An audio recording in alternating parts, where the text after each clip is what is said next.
నమస్తే అండి. ఇప్పుడు మనం ప్రేమించాక ఏమైందంటే నవల పార్ట్ 19వ భాగం చదువుతున్నాను. విని ఆనందించండి. ప్లీజ్ లైక్ చేయండి, ప్లీజ్ సబ్స్క్రైబ్ అవ్వండి. ఇక కథలోకి ప్రవేశిస్తున్నానండి. ఏమైంది? నువ్వు పింకీ అని పేరు పెట్టుకున్న శృతకీర్తి అని తెలిసిపోయిందా? రాజారావు కంగారుగా అడిగాడు. శృతి మొహం అవమానంతో ఎర్రబడింది. కోపంతో ముక్కుబొడాలు అదురుతున్నాయి. చెప్పమ్మా, ఏం జరిగింది? బతిలాడుతున్నట్లు అడిగాడు రాజారావు. మీరు చాలా తెలివైన వారని పని చేశాను అనుకుంటున్నారా? కాగితం మీద అతన్ని చూడను కలవను అని రాసినంత మాత్రాన మీ అబ్బాయికి ఆమె దూరం అయిపోతుందా? అతని మనసు ఈ ఎడబాటు వల్ల ఇంకా గాఢంగా ఆమెను ప్రేమిస్తుంది. ఒత్తి పలుకుతూ కసిగా ఉంది. అయితే ఏం చేయను? ఆయన దిక్కుతోచినట్లు అడిగాడు. ఆమె సిద్ధార్థను ప్రేమించకూడదు, మానసికంగా కూడా దూరం అవ్వాలి. వెంటనే పెళ్లి జరిపించండి వాళ్ళ బావతో. లేదు ఇంకేమైనా చేయండి అక్కసుగా అంది. రాజారావు నసుగుతూ, వాళ్ళ నాన్న ఉద్యోగం పోగొట్టాము, మళ్ళీ వేయిస్తానన్నా నీ సాయం నాకేం వద్దు అని అభిమానధనుడు ఆయన. ఈ సారం చేసి ఆ అమ్మాయికి త్వరగా పెళ్లి చేయడానికి ఒప్పించగలం అన్నాడు. శృతి కోపంగా, అదంతా నాకేం తెలదు. ఆ అమ్మాయి మానసికంగా కూడా సిద్ధుకు దూరం అయిపోవాలి. నా వ్యవహారాలన్నీ చూసుకుని మీ అబ్బాయికి సేవలు చేస్తూ ఇప్పటికే చాలా టైం వేస్ట్ చేసుకున్నాను. ఇక నా వల్ల కాదు. మీరేం చేయలేకపోతే మీ వాణ్ణి తీసుకెళ్ళి ఆ పిల్లకిచ్చి పెళ్లి చేయండి అంది. అయ్యో, అంత మాట అనకమ్మా, నువ్వే నా కోడలివి. ఈ ప్రేమ దోమ అన్నీ 4 రోజుల్లో మాసిపోతాయి. మన అంతస్తు ప్రతిష్ట ఇవే కలకాలం నిలిచి ఉంటాయి. నేను ఏదో ఒక ఉపాయం ఆలోచిస్తాగా, నువ్వు నిశ్చింతగా ఉండు అని ఆమెను శాంతపరిచాడు. అది చూస్తాను అని శృతి విశ్వస నడుచుకుంటూ వెళ్ళిపోయింది. అద్దంలో తన అందం చూసుకున్నప్పుడల్లా సిద్ధార్థ తిరస్కారం ఆమె ఒళ్ళంతా జ్వాలలు రేపుతుంది. సిద్ధార్థ సిద్ధార్థ అని శృతి గట్టిగా పిలుస్తూ అన్ని గదులు తిరగసాగింది. ఆండాళ్ళు వణిగిపోతూ ఓ పక్కగా నడిచింది. శృతి ఆమె వైపు చూసి అరిచింది. అతని కనిపెట్టి ఉండమంటే ఉండకుండా ఏం చేస్తున్నావే? అసలు గేట్లకు వేసిన తాళాలు వేసినట్లే ఉన్నాయి, ఎలా వెళ్ళాడు? ఆండాళ్ళు భయంగా నోరు కతపబోయి ఆగిపోయింది. తన నోటికి కూడా మోగదన్న తాళం వేసిందని ఆమెకు గుర్తొచ్చింది. శృతి కాంపౌండ్ వాళ్ళ దగ్గర నడుస్తున్నదల్లా ఓ చోట ఆగిపోయింది. అక్కడ గోడకు గుచ్చిన గాజు పెంకులు ఎర్రగా ఉన్నాయి. రక్తం బొట్లుగా కారినట్టుగా కిందకి జారిన చార కనిపించింది. సూక్ష్మ దృష్టి గల శృతి కాబట్టి ఆ రంగు కనిపించింది. కాలికి కట్టుతోనే గోడ దిగి పారిపోయాడన్నమాట. ఎంత దూరమని వెళ్తాడులే అని వేగంగా కాలికి స్టార్ట్ చేసింది. సిద్ధార్థ కష్టం మీద ముందుకు కదులుతున్నాడు. తనను బంధించాల్సిన అవసరం ఏంటో అతనికి అర్థం కావడం లేదు.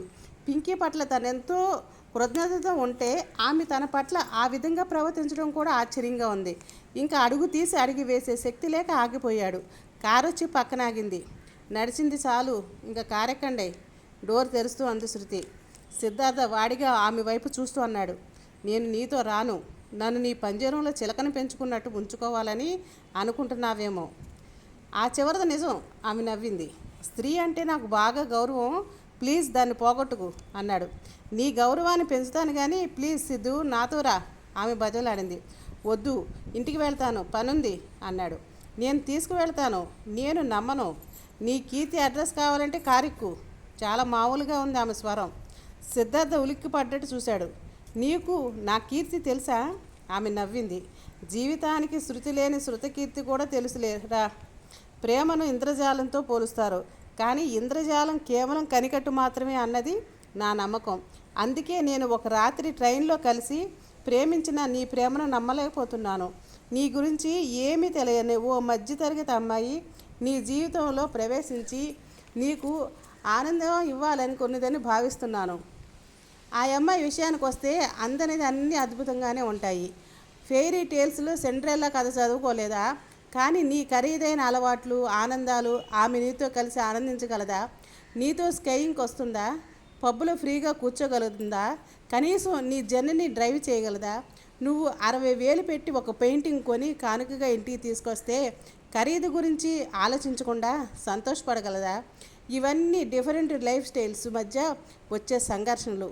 చూడు సిద్ధు, లోకంలో ఎన్ని వర్ణాలు మతాలు కులాలు ఉన్నాయో నాకు తెలియదు, కానీ నాకు తెలిసిందల్లా 2 కులాలు. డబ్బున్న వారి కులం, డబ్బు లేని వారి కులం. జీవితాన్ని సాఫీగా గడపడానికి మనని అర్థం చేసుకుని మన జీవిత విధానం తెలిపిన వారిని ఎన్నుకోవాలి. నేను నీ విషయంలో అదే చేశాను. ఇది ప్రేమ అనను, కానీ ఎంపిక ఇష్టమైన దానినే ఎంచుకుంటాం కదా. శృతి కీర్తి చెప్పేదంతా సీరియస్గా విన్నాడు సిద్ధార్థ. వారి వెనక జలజలమంటూ కృత్రిమ జలపాతం తన పని తాను చేసుకుపోతుంది. జీవిత భాగస్వామిని ఎంచుకునేటప్పుడు ఆలోచించవలసిన విధానాన్ని అతి తేలిగ్గా చెప్పుకుపోయిన ఆ బిజినెస్ మ్యాగ్నెట్ని మెచ్చుకున్నట్లుగా అతను కళ్ళెగరేశాడు. శృతి, యు ఆర్ రైట్, నువ్వు చెప్పింది నిజం అన్నాడు.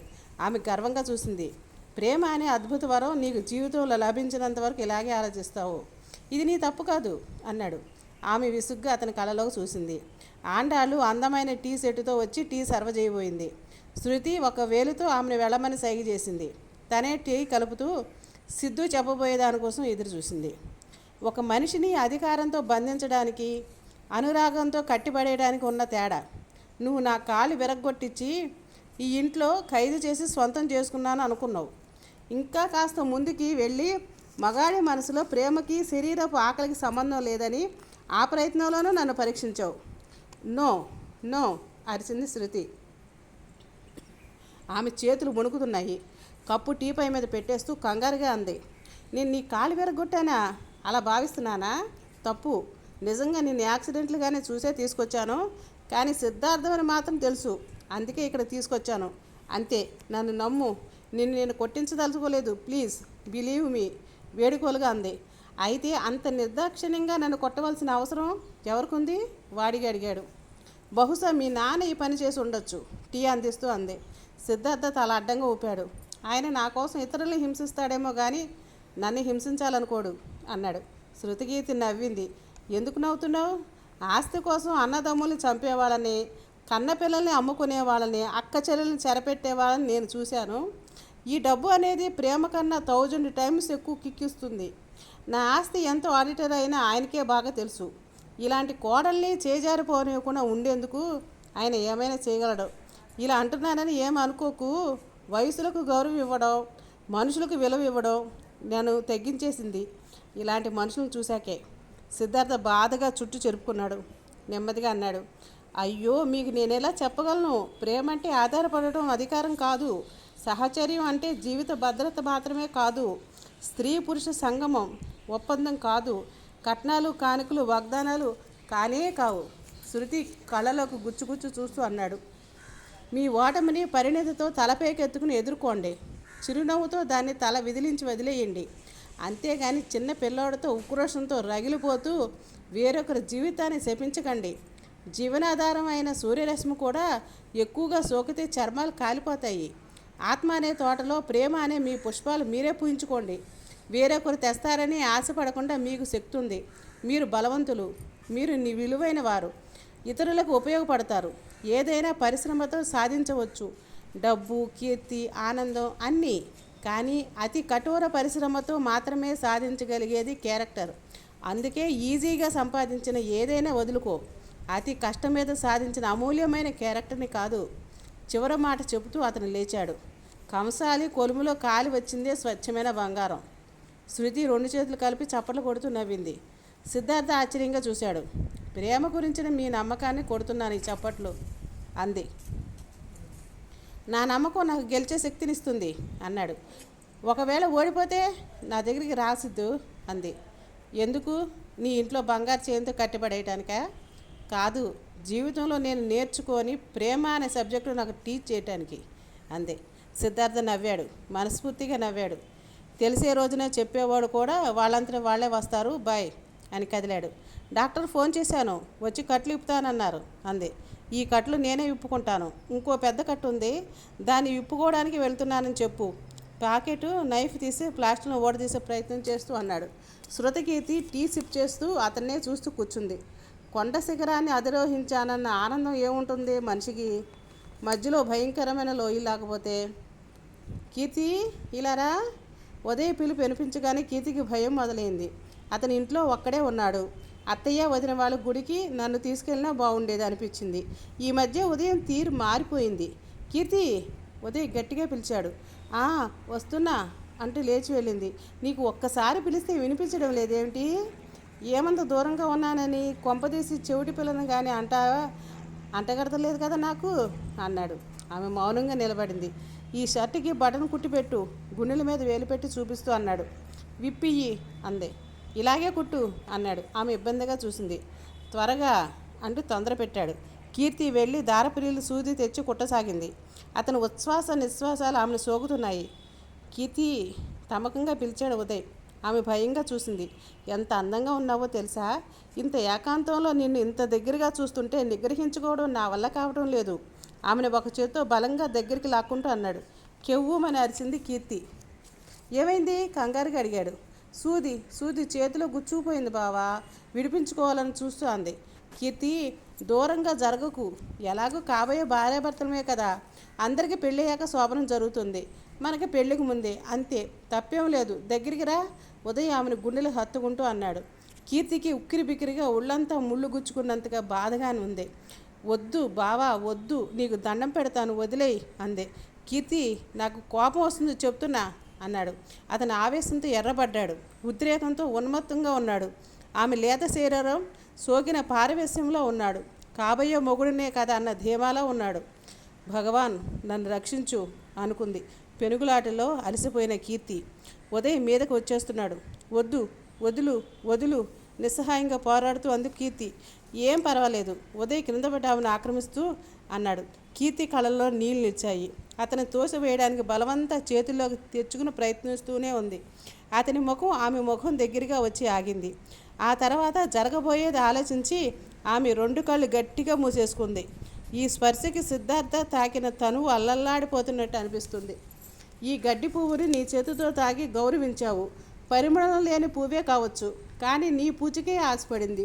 ఈలోగానే దుడిలో కలిసిపోతుంది. నన్ను క్షమించు సిద్ధు అనుకుంది. ఎక్కడెక్కడో సంచరిస్తాయి అనుకున్న ఉదయ్ చేతి వెళ్ళి ఆగిపోయాయి. పెదవుల మీద కలగాల్సిన ఒత్తిడి కలగలేదు. శరీరం మీద నుంచి దూరం తొలగిపోయింది. నెమ్మదిగా కనురెప్పలు విప్పి విస్మయంగా చూసింది కీర్తి. అతను లేచి దూరంగా వెళ్ళి నిలబడ్డాడు. ఆమె నెమ్మదిగా లేచి కూర్చుని కుర్చీలు సవరించుకుంది. నేనంటే నీకు ఇష్టం లేదా? చాలా తీవ్రంగా ఆమె కళ్ళలోకి చూడంగానే అడిగాడు. కీర్తి నోరు తెరిచి జవాబు చెప్పలేకపోయింది. మాట్లాడవే గద్దించాడు. ఈ ఇష్టమే తడబడుతూ చెప్పింది. ఉదయ్ ఆమె వైపు తిరిగి నిశ్చితంగా చూస్తూ అన్నాడు. అయితే అదంతా భయమేనా, అయిష్టం కాదా? ఆమె కొంగు నిండా కప్పుకుంది. వెళ్ళి టీ తీసుకురా అన్నాడు. కీర్తి వడివడిగా అక్కడి నుంచి వెళ్ళిపోయింది. టీ కలుపుతూ ఆలోచించింది. ఈ రోజుకి తప్పించుకున్నాను, కానీ రేపెలా? పెద్దల ముహూర్తాలు పెట్టిస్తున్నారు.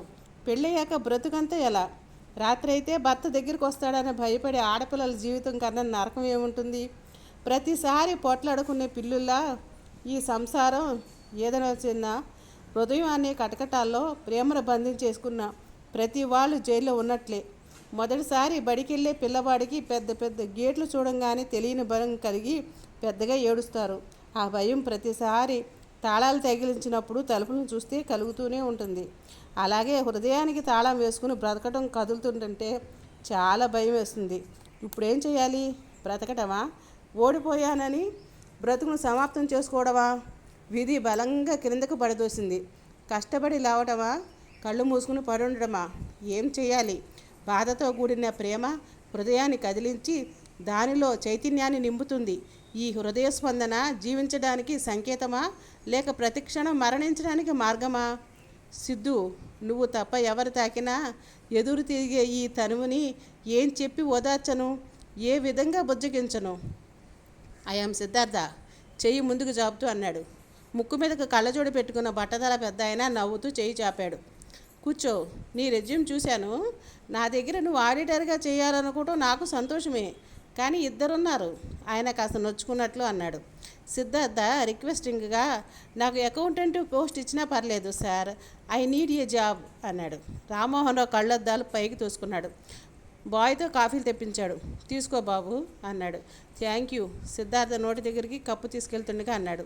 మీ నాన్నగారిని ఈ వయసులో బాధ పెట్టకు బాబు. నీకు ఉద్యోగం చేయడం ఏం కర్మ? విశ్వనాథ మేనగోణలు చేసుకుంటే నువ్వే బోలెడు మందికి ఉద్యోగాలు ఇస్తావు. సిద్ధార్థ కప్పు టేబుల్ మీద పెట్టేసి లేచాడు. అయ్యో లేచేయంటే కూర్చో బాబు కంగారుగా అన్నాడు ఆయన. సారీ, మీకు సిద్ధార్థ రాజారావు గారి అబ్బాయిగానే తెలుసని నాకు తెలియదు. నేనేమిటో కొత్తగా పరిచయం చేసుకుని అప్పుడు ఉద్యోగం సంపాదించి వస్తా చిరునవ్వుతో చెప్పి బయటికి నడిచాడు. సిద్ధార్థ వెళ్ళిపోతయ్యే వరకు చూసి రామ్మోహన్ రావు రాజారావుకు డైల్ చేశాడు. హలో రాజారావు హియర్, మీ వాడు వచ్చాడా? ఉద్యోగం కావాలన్నాడు. ఇవ్వకపోయావా?